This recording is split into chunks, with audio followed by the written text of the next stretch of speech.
भाषा में कहें तो जी फोर्स की वजह से किसी 60 किलोग्राम के इंसान को अपना शरीर 180 किलोग्राम से भी ज्यादा भारी महसूस होने लगता है और इसकी वजह से सांस लेना मुश्किल हो जाता है। आंखों के सामने कई बार अंधेरा छाने लगता है और इसी की वजह से फाइटर पायलट्स कई बार बेहोश भी हो सकते हैं और इसीलिए कहा जाता है कि फाइटर पायलट्स की जो ट्रेनिंग होती है वो जबरदस्त होती है।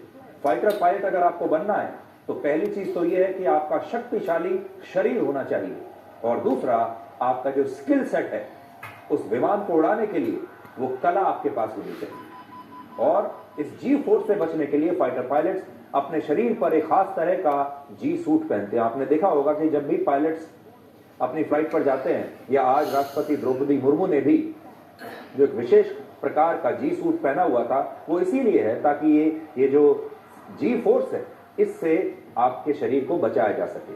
और इस दौरान ऑक्सीजन मास्क का भी इस्तेमाल किया जाता है।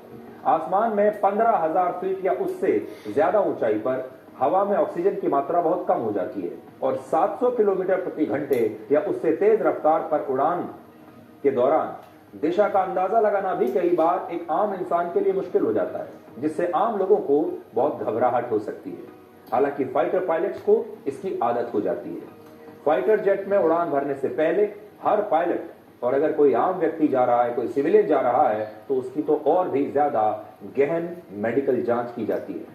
ये देखा जाता है कि उनका शरीर इस उड़ान के लिए फिट है भी या नहीं, क्योंकि शरीर पर बहुत ज्यादा दबाव पड़ता है। यानी रफाल में राष्ट्रपति मुर्मू की उड़ान एक बहुत ही कठिन और साहसिक अनुभव है, खास तौर पर उनकी इस उम्र में, जिसे हर कोई व्यक्ति बर्दाश्त नहीं कर सकता। लेकिन राष्ट्रपति द्रौपदी मुर्मू ने 67 वर्ष की उम्र में यह सब करके दिखाया है। राष्ट्रपति द्रौपदी मुर्मू नए भारत की एक नई पहचान बन चुकी है। ओडिशा के एक छोटे से गांव से निकलकर उन्होंने संघर्ष की हर परीक्षा को पास किया है। अपने पति और 2 बेटों की मौत के बाद उन्होंने दर्द को अपनी ताकत बना लिया। एक टीचर से लेकर भारत की पहली आदिवासी महिला राष्ट्रपति बनने का यह सफर भारत की एक नई उड़ान का प्रतीक है और आज राष्ट्रपति द्रौपदी मुर्मू करोड़ों भारतीय महिलाओं के लिए उम्मीद, साहस और आत्मविश्वास की पहचान है।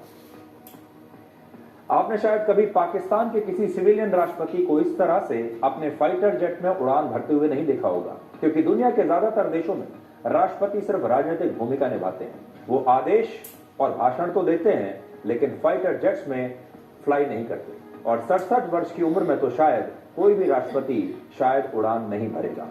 इसका एक मतलब यह भी है कि भारत के राष्ट्रपति को हमारी वायुसेना, उनकी टेक्नोलॉजी और शक्ति पर पूरा भरोसा है और नया भारत एक ऐसा देश है जहां की महिला राष्ट्रपति खुद आसमान में उड़ान भरती है।